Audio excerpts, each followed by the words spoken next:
Bismillahirrahmanirrahim. Assalamu alaikum students. How are you? Alhamdulillah, I am fine. Hopefully you are fine too. This is 5th lecture of SST from history section, chapter number 17, the ancient invaders. Aryans were the nomadic people from Central Asia who came to subcontinent from the northwestern side. They were fiercer than Dravidians. Dravidians were the local people of subcontinent and used weapons made of bronze and later iron.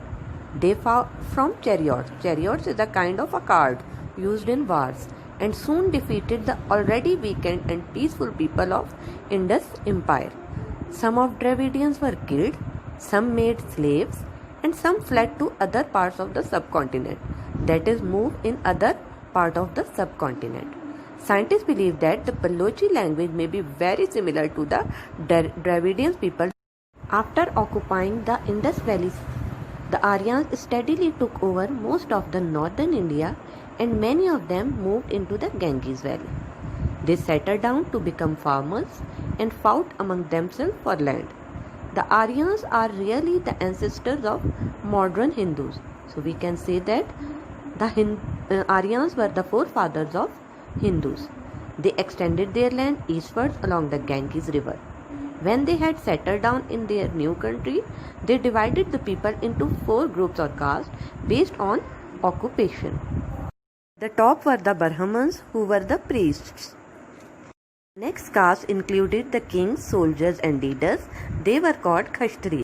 Below them were the craftsmen, officials, merchants and farmers. They were known as Vaishyas. Still lower were the ordinary workers, servants and labourers. They were called Shudras. Below the 4 castes were the outcasts. Outcasts were the people who were not Aryans. They had to live outside the villages and were made to do the worst work, such as killing animals, which was supposed to make them unclean in a religious sense. Even the lowest caste, the Shudras, treated the outcasts as slaves. The different castes were not allowed to mix and no one could move from the caste. At the first, the Aryans worshipped the signs of nature such as sun, the moon, rivers, fire and the earth. These slowly changed until there were named gods such as Indra, Vishnu, Shiva, Krishna and many more. These are the Hindu gods of today. We know about the early Aryan times from a collection of prayer called Vedas. We date back 3000 years and are still basis of Hindu religion. The Aryans spoke Sanskrit, which is important as it is the basis of the Indian language Hindi and most of modern European languages. The next invaders in the subcontinent were the Persians. Persians, modern day Iran, became a warlike nation in the 6th century BCE. They captured a huge empire which stretched from Greece and Egypt in the west to the northwestern India. You can see in the map. They conquered the Gandhara kingdom and made their capital in the subcontinent at Texla, which later became a great center of art and learning. The Persians brought important new ideas, how to use money and new ways of buildings. They also learned from the Aryans about medicine and how to make good steel, which was extremely expensive and could be made only in small quantities. Steel was used mainly by the rich for manufacturing better weapons. The Persians also made good irrigation schemes in Indus Valley. Alexander and the Greeks. In the west, another new power was building up in the northern Greece.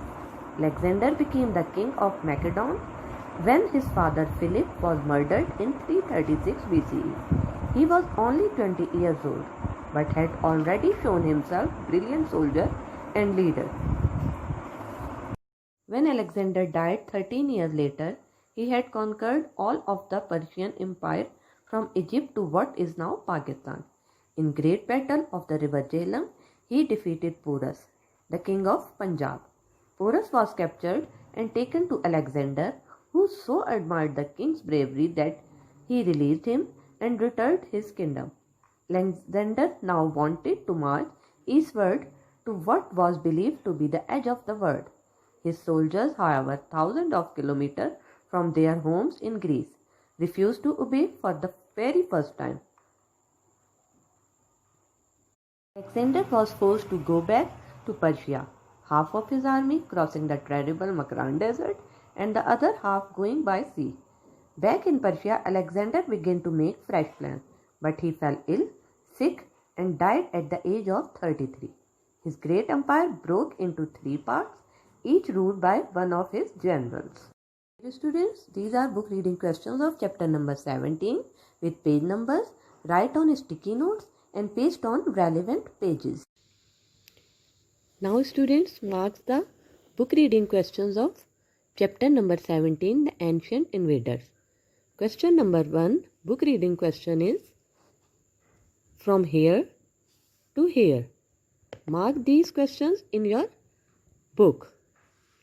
Question number 1, book reading from here to here. Second book reading question is from here to here. Only underline words, sentences. Question number 3, book reading question is from here to here. Question number 4, book reading is from here to here. Question number 5, book reading question is from here to here. Question number 6, book reading is from here to here. The question number 7, book reading is from here to here. 8, book reading is from Alexander to educated. The next book reading question, that is question number 9, is from here to here. And 10th book reading question is from here to here. Mark all these questions in your book. Now take out your notebooks for exercise questions. Note down exercise questions.